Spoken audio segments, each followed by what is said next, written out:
Alors, comment résoudre les problèmes? Prenez l'exemple de David. Il est allé au front de la bataille. Les Philistins combattaient les Israélites. Et David est venu au front de la bataille.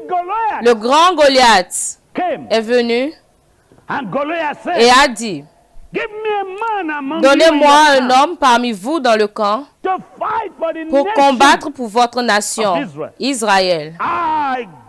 Moi, Goliath, combattrai pour mon peuple. La Bible dit qu'il a dédaigné l'armée de Dieu. Et chaque fois que Goliath sort, toute l'armée de Dieu recule. Ils avaient peur. Et un petit garçon appelé David est venu pour voir la nourriture. Il n'est pas venu avec ses armes de combat. Il est venu avec sa bouche. Il est venu avec son cœur. Et il est venu avec son Dieu.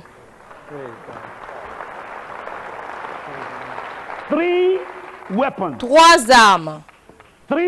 Trois armes. Son Dieu invisible. Sa croyance invisible. Sa bouche visible. Avez-vous entendu? Avez-vous entendu? Dieu est ici, mais où est-il assis maintenant? Il est ici. Il est ici. Il est là. Il est là. Il est là. David est venu avec son grand Dieu. Il a dit Dieu est grand. Mais dans son cœur, il a eu à croire d'abord que son Dieu n'est pas aussi petit que Goliath. Alors il a ouvert sa bouche et a dit, Goliath, tu es stupide. Et tout le monde a dit, tais-toi. Vous savez, à chaque fois que vous voulez faire un pas de foi, les incroyants croyants sont les premiers à vous dire de vous taire.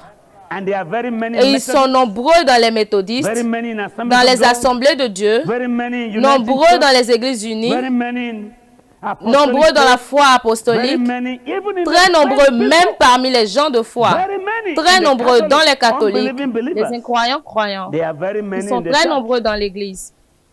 Ils sont dans l'église, mais ils ne croient pas au Dieu Tout-Puissant. Alors David a dit, Goliath, tais-toi. Et Saul a dit, qui a amené ce garçon ici? Tais-toi, reste tranquille. Reste tranquille. Qui l'a amené? Et ses frères sont venus et ont dit, David, tu veux nous causer des ennuis? Et David répondit, comment? Puis ils ont dit, cet homme est un géant. Ce que les Israélites ne savaient pas, c'est que le tueur de géants était avec David. Toutes les fois que vous savez que votre tueur de géants se tient à vos côtés, vous pouvez tuer n'importe quel géant. M'avez-vous entendu? Vous avez un tueur de géants dans votre maison tous les jours. Son nom est Jésus. Alléluia. La Bible dit que nos armes de combat ne sont pas charnelles, mais elles sont puissantes pour renverser les forteresses de l'ennemi.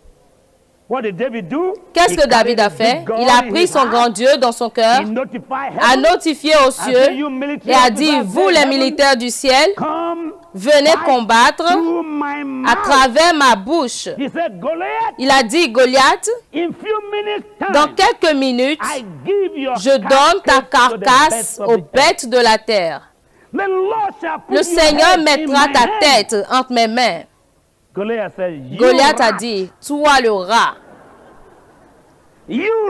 Toi le rat. Et David dit, tu peux me voir comme un rat, mais ma bouche te frappera pour moi. Que quelqu'un crie Alléluia. Comment est-ce que Goliath est tombé? Goliath est tombé grâce à la confession de David. Il a dit aujourd'hui, les oiseaux du ciel mangeront ta chair. Et l'Éternel Dieu mettra ta tête dans ma main. Et tout le monde a dit, David, tais-toi. Et David a dit, non, ma bouche sera ouverte. Et lorsque je parlerai, Dieu m'exaucera. Combien peuvent dire Alléluia? Alors Goliath est venu. Et lorsqu'il venait, David s'est retourné et a ramassé 5 pierres. J-E-S-U-S. 5 pierres. J-E-S-U-S. L-A-F-O-I. La foi. Jésus, la foi. Mais alors, il avait foi dans son cœur.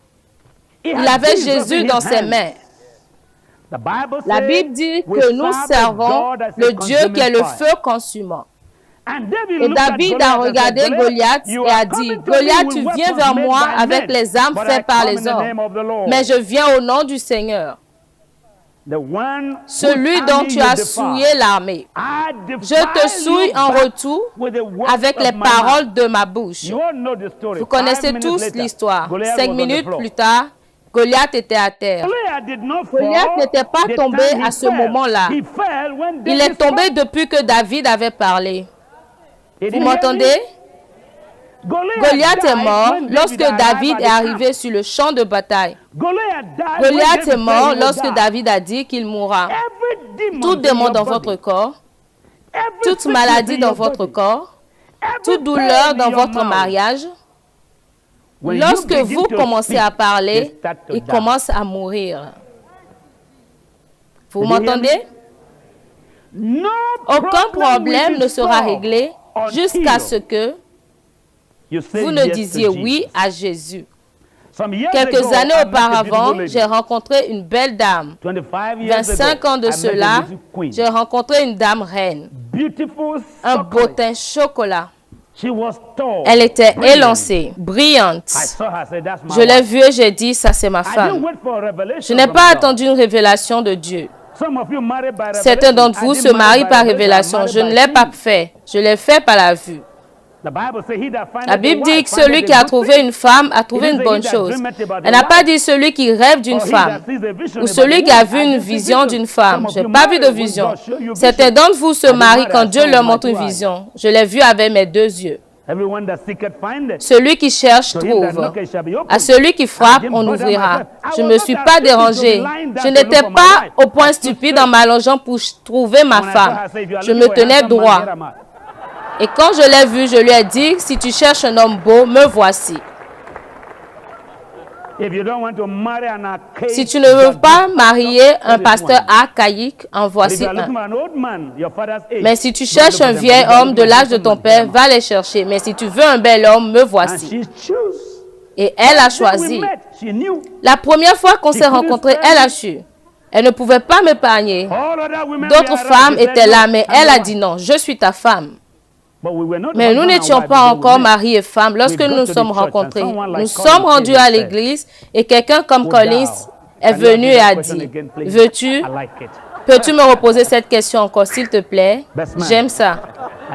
Garçon d'honneur, vous, venez ici. Venez ici. Mon garçon d'honneur, toi tu es le pasteur.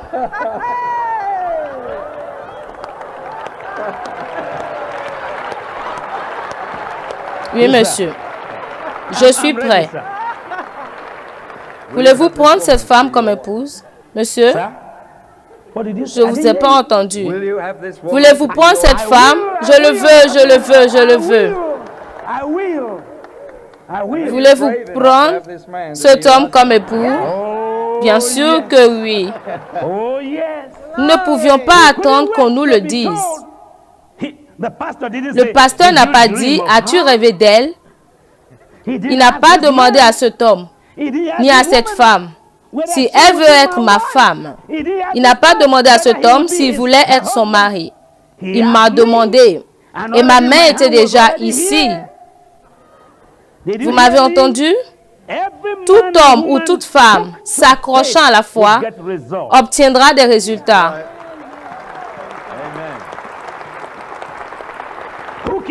Accrochez votre vie. Merci, monsieur. Accrochez votre vie à la foi. Accrochez votre vie à Dieu.